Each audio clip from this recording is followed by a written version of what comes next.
విజయదశమి ఏం పండగది చెప్పండి? సంక్రాంతి. అదే సార్. దసరా అంటే అర్థం ఏంటి సార్? దేవి నవరాత్రి. నీ కాలం.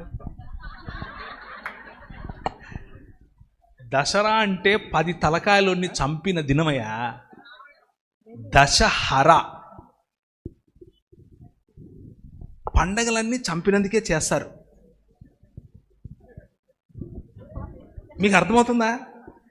సంక్రాంతి ఒక్కటే మన పండగ. ఎస్, మనకు కూడా ఉంది హార్వెస్ట్ ఫెస్టివల్. బైబిల్ గ్రంథం చెప్తోంది కోతకాలపు పండగ సంక్రాంతి. సంక్రాంతి అన్ని సంస్కృతుల్లో ఉంది.